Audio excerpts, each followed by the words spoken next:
Bienvenue Philippe Bennassaya. Bonjour Patrice. On va parler de politique. Oui, j'imagine. Parce que d'abord vous êtes un homme politique, vous avez été député, vous avez été maire de Bois-d'Arcy, vous êtes conseiller départemental, vice-président du conseil départemental. Et là, votre actualité, c'est que vous vous présentez à la présidence de la fédération LR des Yvelines, qui est une grosse fédération. L'élection aura lieu le 26 novembre. Vous lancez votre campagne jeudi, le 5 octobre. C'est Pierre Bédier qui préside jusqu'ici la fédération, qui a décidé de laisser sa place. Alors, voilà, l'élection aurait lieu donc le 26 novembre, et vous serez deux candidats, a priori, vous-même, et puis Othman Nasrou, qui avait déjà déclaré sa candidature. Qu'est-ce qui vous sépare, au fond, l'un de l'autre? Alors, d'abord, Pierre Bédier m'avait informé il y a déjà... Oui.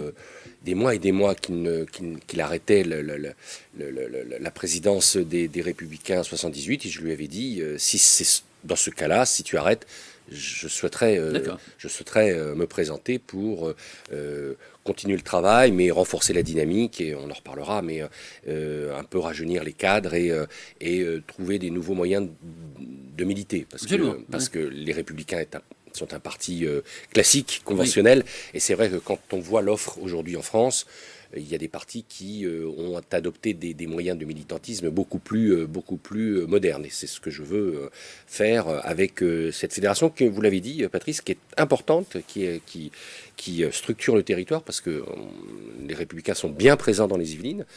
Oui, beaucoup de mairies. Beaucoup de conseils départementaux. Le département, exactement. Alors, il y a juste les législatives, en effet, qui... Alors, vous avez été député, hein, mais aux dernières législatives, pas d'élus. Même vous avez tous été éliminés dès le premier tour, je crois. Oui, c'est le grand paradoxe des Républicains, c'est qu'on est devenu un parti de territoire, on est devenu un parti d'élus locaux. Peut-être c'est également les deux France politiques que nous avons aujourd'hui, c'est-à-dire une France nationale avec des gros partis, l'extrême droite, l'extrême gauche, au centre le macronisme. Nous, forcément, avec les résultats qu'on a eus au présidentiel, les deux dernières présidentielles, ça plombe un peu. Vous savez, la Ve République, elle est faite comme ça, c'est-à-dire que l'élection présidentielle est quand même c'est la mère des élections. Tout, quoi. Oui, voilà. Donc on oublie le reste. Mais le reste, c'est le terrain, c'est le local, c'est les mairies, les départements, les régions, le Sénat. Donc, on va parler du Sénat dans quelques Sénat, instants, Assemblée évidemment. des communes. Donc c'est vrai que les Républicains sont plutôt bien présents sur le terrain. Sur les territoires. C'est un parti... Vous un paradoxe. avez raison de dire qu'il y a peut-être au fond deux France, une France nationale, alors avec les macronistes, les mélenchonistes, l'extrême et le péniste, en gros, et dans les territoires... évidemment, LR est très présent. Le Parti socialiste se maintient aussi par rapport au 1,7% d'Anne Hidalgo présidentielle. C'est vrai qu'on retrouve ce caractère un peu classique qu'on a toujours connu droite-gauche dans les territoires. Moins au niveau national. Aujourd'hui, au niveau national, c'est un peu la confusion des segments politiques. On ne sait plus qui est de droite, qui est de gauche. On ne sait pas ce que le macronisme c'est. Enfin, on ne sait pas vraiment beaucoup de choses au niveau national. Mais au niveau local, on est bien structuré. C'est-à-dire qu'il y a les extrêmes sont moins représentés au niveau territorial, le centre est représenté, la gauche est représentée, la droite est représentée. On revient à un courant traditionnel de la Ve République. Alors, il y a quand même, au-delà de tout ça, une crise des partis politiques traditionnels, une crise même du militantisme politique, vous le disiez. On milite différemment, on milite moins dans les réunions de préau, comme on le faisait autrefois. Il y a les réseaux sociaux, il y a les internets, enfin, qui jouent beaucoup. Est-ce que vous pensez que... Certains disent c'est un peu les partis politiques, c'est fini. Est-ce que vous pensez que non, on peut encore réactiver le militantisme politique? Il se recrée ces partis politiques. Le parti politique en France n'a jamais été comme en Allemagne, par exemple, avec le SPD ou avec la CDU. Qui était en plus lié à des syndicats. Donc c'était des mammouths. En France, on n'a jamais eu cette grande culture-là, à part peut-être à un moment donné le Parti communiste dans les années 30, 50, etc. La droite n'a jamais eu, peut-être à l'époque du RPR, on disait le RPR c'était le parti des militants et l'UDF c'était le parti des élus. On se partageait un petit peu à l'époque. Mais c'est vrai qu'il fallait un leader. Il fallait un leader. Aujourd'hui, le problème c'est qu'il y a une crise du leadership en France qui fait qu'au Parti socialiste il n'y a pas de leader. Aux Républicains il y en a beaucoup. avec beaucoup de talent. On a vu Éric Ciotti, Laurent Wauquiez, David Lisnard. Oui, on va en j'en parler oublie, tout à l'heure, que les autres me pardonnent. Je vais pas me faire des amis, mais c'est vrai qu'on a beaucoup de leaders, et c'est vrai qu'aujourd'hui, je pense que le parti politique est en train de se recréer. C'est un peu l'objectif de nos élections locales, c'est que il va falloir passer ce cap de la modernité lors de ces élections internes, sinon. Je le dis comme je le pense, ça va être ça va être très compliqué. Très compliqué pour les Républicains. Pourquoi? D'abord parce qu'il y a, ça bouge beaucoup, les réseaux sociaux bougent beaucoup. Je pense qu'il faut faire des efforts, nous, en matière de communication, en matière de contenu, en matière de vidéos, enfin bref, il nous manque beaucoup de choses chez les Républicains pour communiquer. Il y a cette espèce de priorité qu'on a toujours donnée au terrain, à l'élection, à la présence sur les marchés. Ça, c'est vrai que les Républicains sont très forts, très forts, mais c'est vrai qu'on oublie de communiquer. Il va falloir s'occuper de ces nouvelles formes de militantisme, de la communication, mais également aussi de l'accueil des nouveaux militants. On ne fait pas grand-chose pour les militants qui viennent nous voir et qui frappent à la porte. C'est quand même un geste important d'aller voir un parti politique, surtout les Républicains. Donc, et vous êtes un homme de communication. Enfin, oui, un homme de communication. C'est vrai que moi, je pointais du doigt au fil des années, parce que je suis quand même vice-président de la fédération, je pointais du doigt en disant peut-être qu'on peut mieux faire là-dessus, on peut mieux accueillir les militants, on peut mieux communiquer, on peut peut-être créer de nouveaux événements. J'en ai créé un avant les vacances avec le bureau fédéral. On a créé un beau buffet campagnard qui a rassemblé plus de 200 personnes quand même. Donc je pense qu'il faut reprendre l'habitude.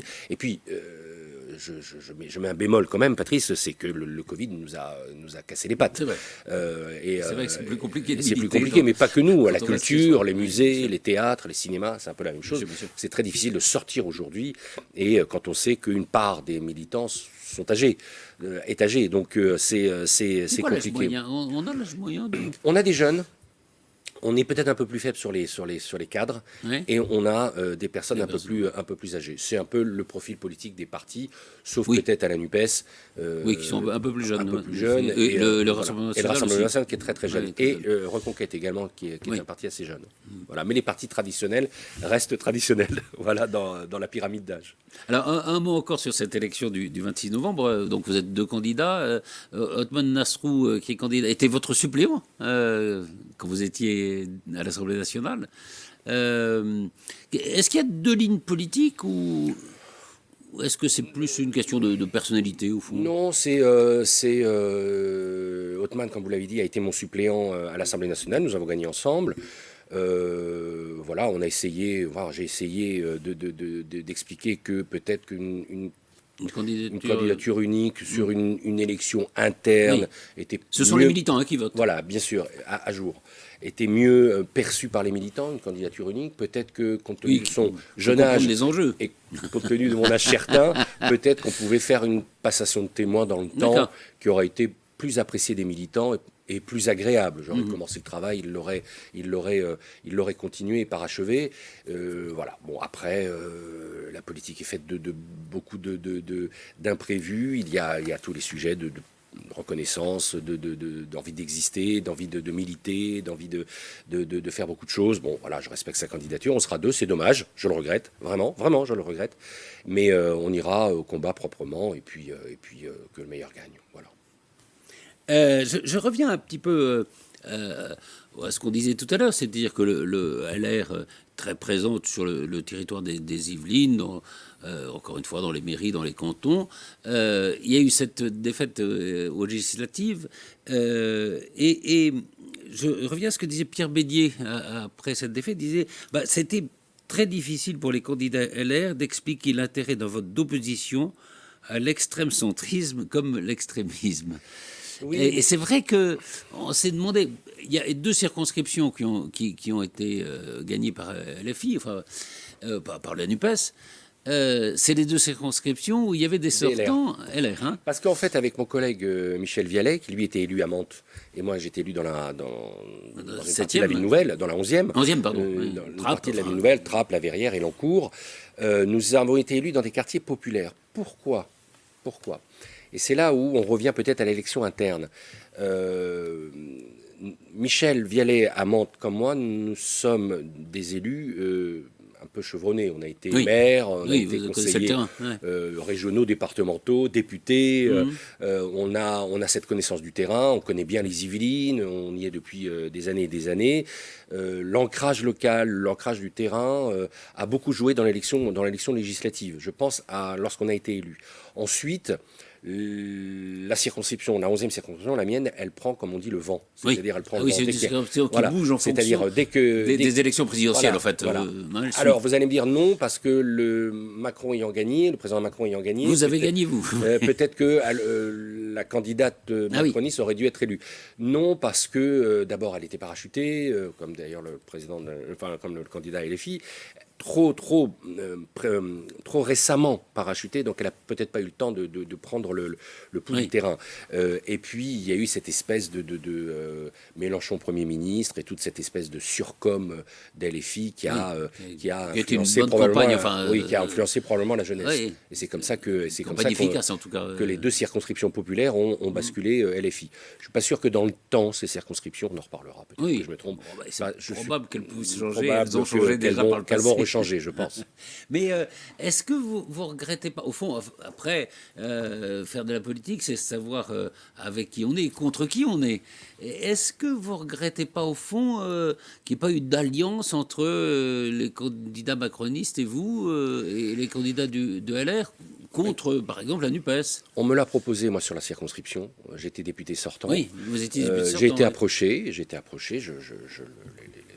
les militants le savent, j'ai été approché par le pouvoir en place pour pouvoir représenter ce pouvoir en place. Je ne sais pas comment j'aurais fait. Après avoir combattu, Oui, c'était compliqué après de... après avoir combattu En Marche et le gouvernement, avoir porté des sujets comme la sécurité et l'immigration, la politique pénitentiaire me concernant, etc., dire du jour au lendemain, je vais avec vous. On ne change pas d'équipe. Lorsque le match a démarré, je ne vais pas jouer avec le PSG et puis à la mi-temps, je vais jouer avec l'OM. C'est pas possible. Ou alors, en tout cas, je ne sais pas faire. Ou alors, il faudrait que j'apprenne. Alors, s'il y a des coachs qui sont spécialistes du retournement de veste, moi, je suis preneur. Mais, je dis ça parce que mais je sais pas faire. Propos Je sais de Pierre pas faire. Bédier, il y avait peut-être un Oui, petit regret. mais parce que, pour aller plus dans le fond et être plus sérieux, il y a une part du macronisme qui parle à la droite. Oui, absolument. On Il y a en une- parlera après pour les Voilà. présidentielles. Mais, Il y a une part du macronisme. Moi, je sais que beaucoup de militants qui ont voté pour moi, à la mairie, au département Bien sûr, et à la voté, circonscription, ont voté Macron. Moi, j'avoue avoir... et puis en plus, il faut... Comment dire, il faut vouloir changer de camp. Moi, si vous voulez, j'ai coché les cases, comme on dit. J'étais maire, j'étais conseiller départemental, vice-présidente du département, député. Écoutez, voilà, j'ai coché les cases, Oui, je suis bien très sûr. content, j'ai pas c'est bien d'ambition d'avoir, effrénée, oui. voilà, je vais pas tuer père et mère pour garder mon siège de député. Voilà, je suis resté fidèle à mes convictions. Fidèle à vos convictions. Voilà. Autre forte présence, on parlait de présence sur le territoire de LR, hein. Il vient d'y avoir les élections sénatoriales. Gérard Larcher vient d'être réélu au plateau, comme on dit, c'est-à-dire à la présidence du Sénat. Ça, c'est pas une surprise, hein. Mais dans les Yvelines, il y avait 5 sortants LR. Il y en a 4. Il perd un siège, et puis il y a une surprise. Martin Lévrier, qui était le candidat Renaissance, retrouve son poste. Et puis il y a une surprise, c'est celui de Ghislaine Senée, écolo, candidate de la gauche, qu'on n'avait pas vu venir, si je peux dire. Oui, c'est vrai. Mais alors d'abord, félicitations à Gérard Larcher pour son élection. En plus, il a fait un très bon score, beaucoup plus que ce que représente sa propre majorité. Donc ça veut dire qu'il a quand même élargi, Parce que, son socle. Voilà, C'est on quand même, peut avoir l'impression... c'est quand même fort. Et puis c'est un républicain, donc il faut Oui. aussi se féliciter Oui, non, c'est pour ça que des je- victoires qui sont rares, mais il faut se féliciter de nos victoires. Alors, c'est toujours l'histoire de la bouteille à moitié vide ou la bouteille à moitié pleine. Quand je compare avec les autres départements, avoir quatre sénateurs sur une même liste élus, je pas mal. ne suis pas sûr qu'il y en ait beaucoup Ouais. dans l'Hexagone. Mais on je ne pouvait suis pas penser sûr. qu'il pouvait y en avoir 6. Il pouvait y en avoir 6 comme il pouvait y en avoir 5 ou 4. Ça s'est joué à très très très peu de choses. Moi, j'ai oui. vécu La j'y soirée. étais, la soirée électorale. J'ai vu chez les deux autres sénateurs, Martin Lévrier et la candidate Ghislaine Senée, oui. Ghislaine Senée, beaucoup de stress et d'appréhension et Ils ont eu peur de pas... ils ont eu peur parce que ça s'est joué à très peu de choses. Vous savez, le scrutin sénatorial est très compliqué. Je vais pas Très compliqué, l'expliquer oui, ici. c'est de la Il y a proportionnelle. des proportionnels, il y a des majoritaire plus de forts la restes. proportionnelle aussi. Voilà, il y a des calculs, des Oui. additions, des soustractions. C'est très compliqué. Donc ça peut se jouer. La liste de Gérard Larcher aurait pu faire 6, comme 5, comme 4, à quelques voix près. Ça s'est joué à 4 parce que la candidate socialiste pardon, l'expression a ramassé plusieurs voix à la fin, qui fait qu'elle a été élue. Mais 4 sénateurs sur 6, c'est plutôt bien, c'est plutôt même très bien. On en perd un, c'est vrai, on en perd un parce que la dernière fois c'était un autre contexte, mais franchement c'est plutôt très satisfaisant pour notre famille politique. Alors, on cite les sénateurs. Donc, il y a Gérard Larcher, il y a Sophie Primas, il y a Martin Michel Drac Laugier. et Michel Laugier. Voilà. Non, mais c'est vrai que dans l'ordre, vous avez raison, il était troisième, je crois, non, mais c'est pas sur la liste, qui était l'ancien maire de Montigny, puis qui était sénateur sortant. C'est important quand même, justement, on a vu la réélection de Gérard Larcher. On voit bien que... Contrairement à ce qu'on aurait pu penser en 2017 avec le Nouveau Monde et l'Ancien Monde, que le Sénat allait perdre du pouvoir, au contraire, il a un pouvoir de plus en plus important et probablement peut-être que la présidence de Gérard Larcher a apporté aussi cette... C'est très juste, mais je pense que c'est dû à plusieurs facteurs, dont un en particulier, c'est la recentralisation politique du macronisme. C'est la verticalité d'Emmanuel Macron qui a donné, j'ai envie de dire, un peu plus d'espace et de visibilité et de lisibilité au Sénat qui est l'Assemblée des communes. C'est-à-dire que le Sénat représente aujourd'hui un contre-pouvoir territorial. Voilà, grosso modo. C'est-à-dire que le Sénat aujourd'hui, c'est l'Assemblée des territoires comme un contre-pouvoir à la verticalité du pouvoir du macronisme aujourd'hui. Et cette ouverture permet aujourd'hui de mieux connaître le Sénat et de mieux connaître nos sénateurs, qui ne sont pas forcément les personnes les plus connues, comme les maires, etc., mais qui font un travail de terrain parce qu'ils représentent les communes, ils représentent les territoires en France. Donc c'est important. Cette espèce de grand conseil des communes, c'est plutôt une bonne chose, surtout dans ce contexte de recentralisation. Si on parle de politique, est-ce que vous êtes de ceux qui pensent que, au fond, le macronisme aura été une parenthèse et que la vraie coupure droite-gauche, enfin la vraie coupure, c'est la coupure droite-gauche et qu'elle va réapparaître? Il y a toujours eu, sous la Ve République, une obsession à sortir de la bipolarité politique, droite-gauche. On a toujours voulu ça. 2 Français sur 3, c'était le slogan de Giscard d'Estaing. Giscard, voilà. Vous étiez Giscardien. Giscardien. Et ça a toujours été la grande volonté de créer une troisième force qui est apparue d'un même sous la 4e République, mais qui a un peu baissé sous la 5e. Il y a toujours eu cette volonté-là. Le macronisme représente 2 choses. La crise des partis politiques traditionnels, sur lequel il a surfé, sur lequel le président de la République a surfé, et cette volonté de créer une troisième voie. Jusqu'à maintenant, je suis historien de formation, donc j'analyse le passé. Jusqu'à maintenant, ça n'a pas marché. On est toujours revenu à cette espèce de bipolarité je ne suis pas sûr qu'on revienne. Je suis pas sûr. Je suis pas sûr qu'on revienne parce qu'il y a une troisième force qui est apparue. Oui. Très importante, voire une quatrième, c'est l'extrême droite et l'extrême gauche. Mais l'extrême droite est quand même mieux placée que l'extrême gauche. L'extrême droite est arrivée à 2 reprises au second tour des présidentielles et à un maillage territorial. Revenir si jamais il y avait une c'est ça. Donc je pense que le paysage politique français est fragmenté aujourd'hui. Alors justement, vous avez été député. Il y a beaucoup de choses qui se passent à l'Assemblée. Il y a beaucoup de 49-3. Sur le budget, on sait que les LR ne voteront pas la motion de censure. Sur l'immigration, c'est un peu plus discuté. Est-ce que, si vous étiez député, est-ce que vous iriez jusqu'à une motion de censure ou est-ce que vous dites que, au fond... Compliqué la question. Ouais, c'est compliqué. Très compliqué. J'avoue que j'aurais du mal à me positionner aujourd'hui comme député. Il faut savoir une chose, c'est que le 49.3, à l'origine, c'était un outil de modération. Parce qu'en fait, lorsque la Ve République a été créée, Michel Debré a essayé de créer des moyens de... tempérer le pouvoir absolu, entre guillemets, c'est-à-dire le pouvoir présidentiel par plusieurs outils parlementaires, le 49.3 étant l'un des outils pour essayer un petit peu de faire passer des lois parlementaires, on va dire, et de donner du pouvoir au Parlement. Bon, on n'en est plus là. On n'en est plus là. On n'est plus dans cette espèce de début de la Ve République où il y avait un président très très fort et un Parlement qui était encore un peu faiblard au début. Maintenant, faut-il voter la motion de censure des 49.3 qui est devenue la norme, hein. On n'a jamais vu ça. Ben là, il n'y a pas de majorité absolue. Même sous Rocard, on n'a jamais connu ça. On n'a pas connu ça du tout sous Sarkozy, mais là, on revient à cette parce qu'il y avait une majorité D'abord, absolue. parce qu'il y a une majorité. On l'a connu sous Hollande avec une majorité absolue, cela dit. Absolument, c'est vrai. C'est vrai que Hollande l'a utilisé. Qui était très divisé. Mais là, c'est un peu plus logique, puisqu'il n'y a pas de majorité. Il n'y a pas de majorité à l'Assemblée nationale. Moi, c'est difficile la motion de censure parce que soit on expose ses convictions et on va jusqu'au bout, soit on essaye de faire passer les sujets qui sont nécessaires à la France. C'est le sujet.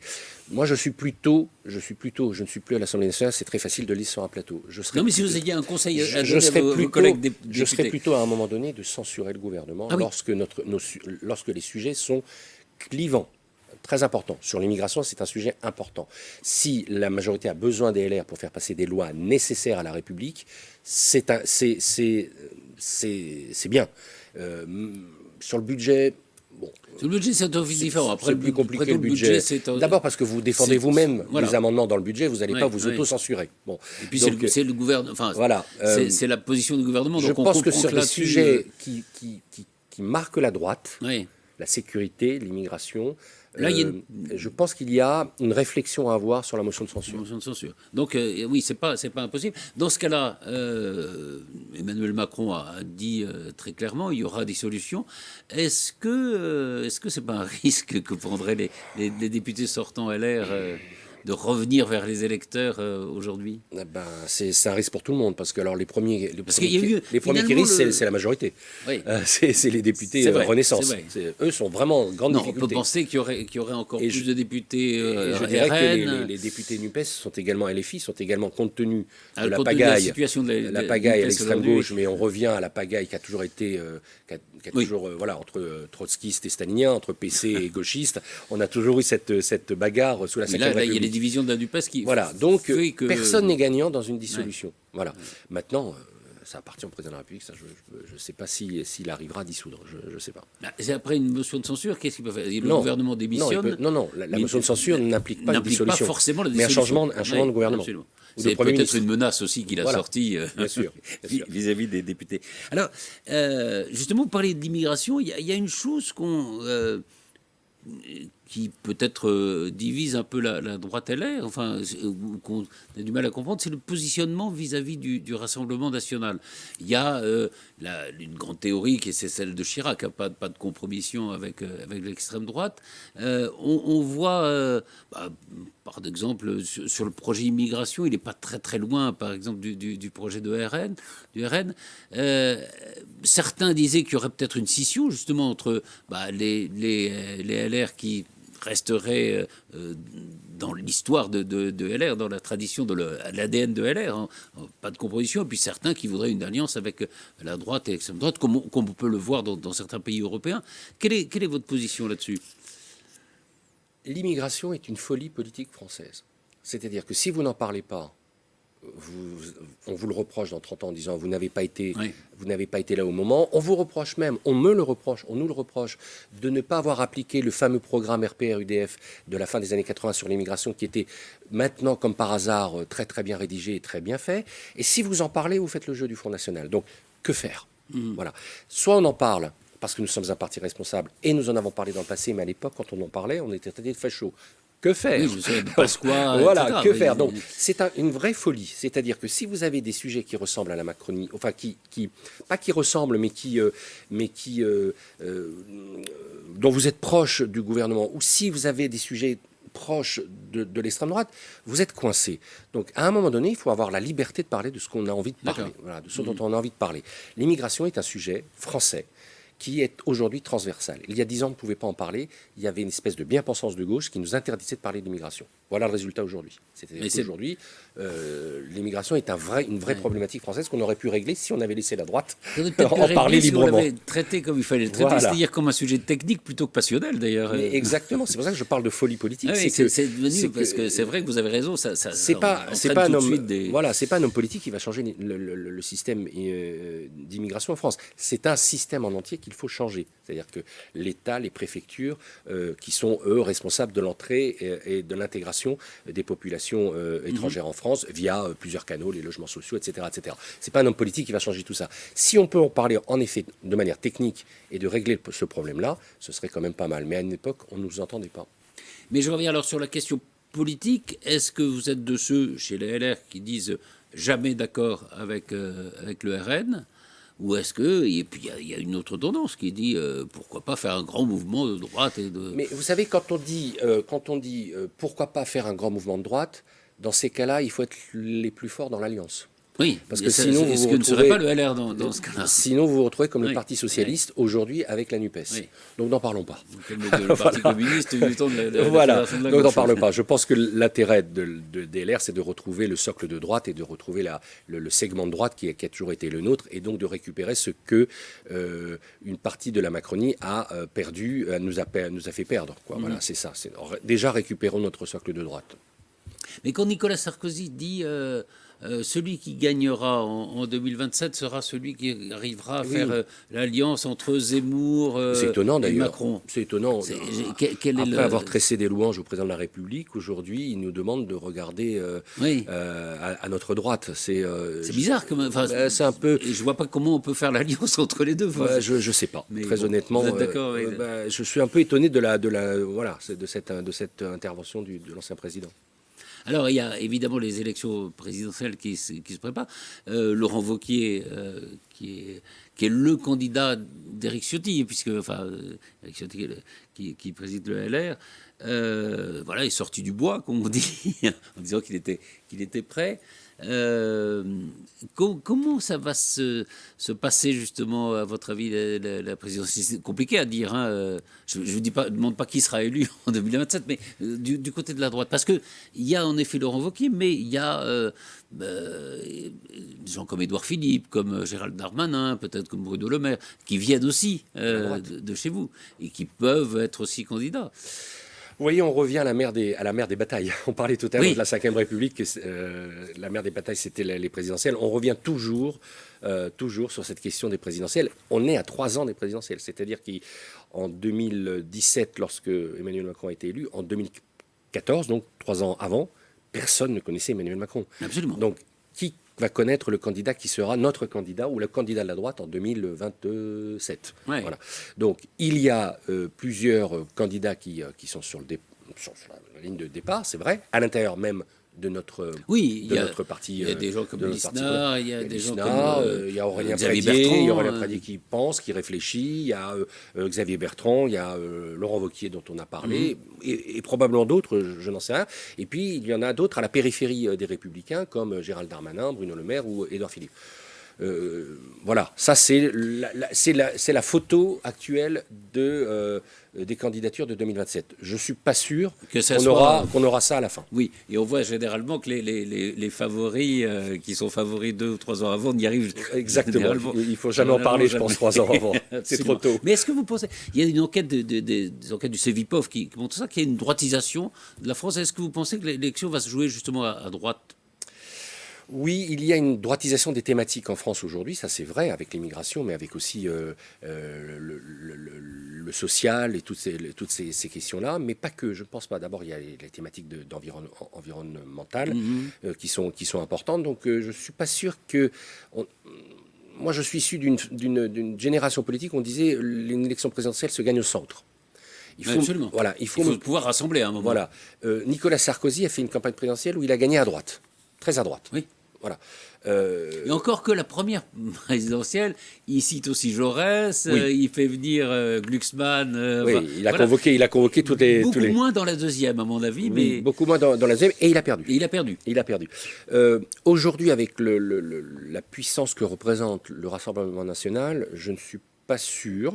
Je ne suis pas sûr qu'en droitisant notre campagne, on ne préfère pas l'original à la copie. Voilà, c'est toujours le problème. Hein, c'est toujours le. Je pense qu'on a une vraie légitimité, on a une vraie image qui est de droite sur certains sujets, plus modérée sur d'autres, l'Europe, le budget, etc. Et je pense qu'il y a une place pour une droite responsable, une droite à l'aise dans ses baskets, pas forcément extrémiste, pas forcément mollassonne. Il y a une vraie droite qui incarne le pays depuis des siècles et des décennies. Et je pense qu'il faut revenir à cette droite-là. Justement, peut-être une des erreurs, je ne sais pas, de la campagne de Valérie Pécresse, enfin, je ne vais pas juger aujourd'hui, mais c'est peut-être d'avoir surestimé le danger Zemmour et d'avoir été un peu de ce côté-là, d'avoir été un peu trop à droite, ce qui ne correspondait pas forcément à sa personnalité d'ailleurs. C'est vrai. Et en plus, le score est très, très décevant, puisqu'on n'a même pas franchi les 5%. Je pense qu'elle a aussi subi le nouveau paysage politique français. Deux partis à sa droite, un parti massif au centre, son espace est rétréci, c'est très très réduit. Ouais. Ça a été difficile de faire campagne dans ces conditions. Vous parlez de Laurent Wauquiez, vous parliez des impératifs écologiques qui vont se... le retrait du ZAN qu'il a annoncé de sa région Rhône-Alpes... vous pensez que c'est un bon signe ou pas ? Je sais pas. En tout cas, c'est un bon président de région parce qu'il est très très très très reconnu comme un vrai président de région. Il a aussi, dans sa région, comme dans le Nord et comme en Ile-de-France d'ailleurs, des écolos un peu extrémistes, radicaux, un peu foufous, qui fait que l'écologie la plus responsable et l'écologie la plus concrète, c'est celle que portent les élus de droite, du centre-droit et du centre-gauche, c'est-à-dire une écologie responsable, une écologie d'extrême gauche, pas une écologie punitive, idéologique. Et on voit que les normes, parfois, sont parfois contre-productives. Enfin, donc c'est peut-être le message qu'il a voulu faire passer. D'accord. Un mot encore sur votre candidature à la présidence de la Fédération. Donc il y a ce lancement le 5 octobre, mais c'est pas un meeting public. Non, c'est mon lancement de campagne. J'ai toujours dit une chose, c'est que je ne lançais pas ma campagne pendant les sénatoriales. Je pense qu'il faut avoir un esprit de responsabilité. La priorité, c'était de mobiliser les grands électeurs pour faire gagner la liste de Gérard Larcher. C'est le cas, on a gagné. Donc maintenant, l'objectif, c'est de lancer ma campagne. Il faut pas faire deux choses en même temps. Je n'y crois pas. Donc là, maintenant, je lance ma campagne le 5 à Versailles. On sera très nombreux. Il y aura Gérard Larcher, Pierre Bédier, Sophie Primas. Il y aura beaucoup d'élus, beaucoup de maires, beaucoup de conseillers départementaux. Tous ceux qui me soutiennent, beaucoup de délégués de circonscription, comme on dit, beaucoup de maires, beaucoup de conseillers départementaux. Donc ça va être le grand moment. Moi, je pars d'un principe très rapidement, même si on en a déjà parlé, qu'il faut à la fois du renouvellement, comme je l'ai dit, mais aussi de l'expérience. Voilà, j'ai fait basculer une ville, j'ai fait basculer une circonscription, j'ai fait basculer un canton. Je pense que cette expérience de terrain est utile pour les Républicains aujourd'hui. Et puis également, il faut aussi, ce que j'ai dit, renouveler de fond en comble la maison. Pas dit qu'elle était en ruine, mais elle portait une histoire. Maintenant, je pense qu'il faut maintenant porter un avenir. Et porter cet avenir-là, maintenant, en matière de communication, en matière de militantisme et en matière de contenu aussi, avec des thématiques importantes comme l'environnement, que l'on a tendance de temps en temps à oublier. Pour terminer, on va faire un petit jeu. Allez. Je vais vous montrer, vous allez voir des photos. Et puis vous allez choisir entre les personnalités qui sont là. On commence ? Allez, on y va. Pierre Bédier ou Valérie Pécresse? C'est pas facile, ça. C'est pas facile parce qu'il y a eu... On va vous fâcher avec des gens. Non. Je pense que tout ça est derrière nous, je pense. Tout ça est derrière nous. Ce sont deux personnes, d'ailleurs, qui ont fait l'histoire des Yvelines. Ils ont été les deux présidents de fédération, députés, ministres. Voilà, donc ce sont deux personnalités qui comptent énormément, avec Gérard Larcher, bien sûr. Dans le département. Que ceux qui veulent entretenir la petite guéguerre, on les laisse à leur petite guéguerre picrocoline, quoi. Justement, hier, il y avait l'inauguration de la Fondation Anne de Gaulle et Pierre Bédier était là, et il y a eu des discours où il disait on peut être maire et député.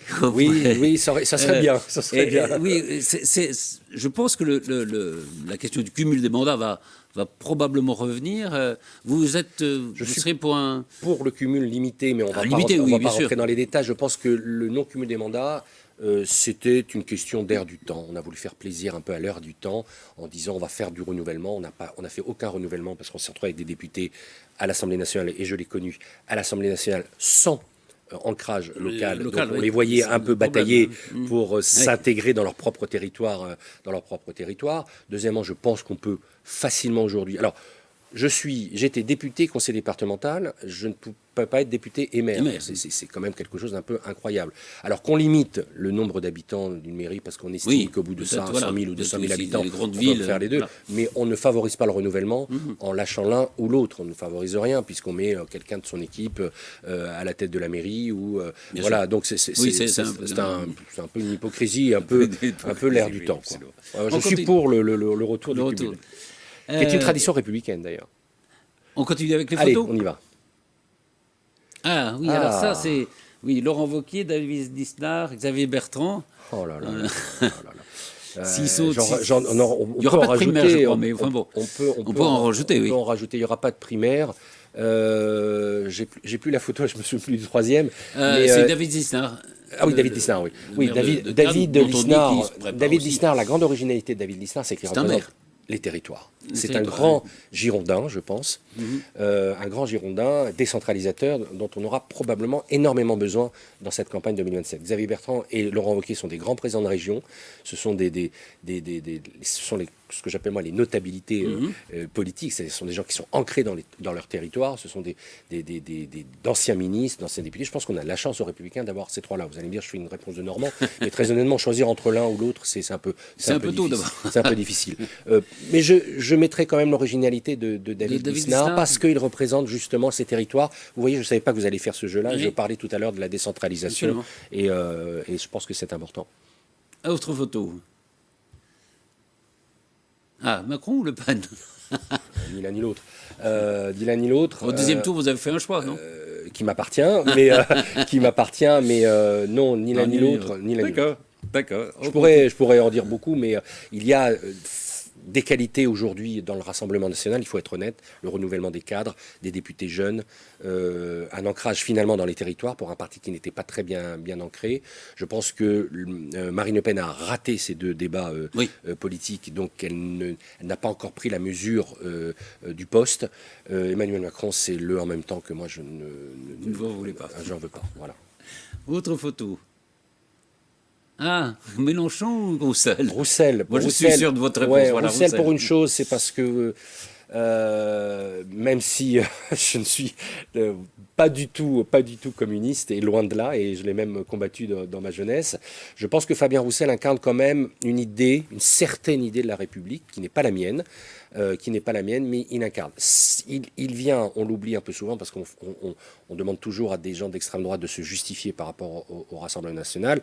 J'aimerais qu'on justifie aussi les élus qui viennent du Parti communiste, qui était un parti stalinien, et qui a été un parti qui a joué contre la République à une époque, pour les soviets, contre la République. Donc, j'oublie pas ça, mais à choisir entre les deux, je préfère la force des convictions sympathiques d'un Roussel que celui qui veut abattre le système et qui installe le chaos dans notre pays. Parce que les violences sont aussi suscitées par un certain discours. Pas le discours de Roussel, le discours de Mélenchon.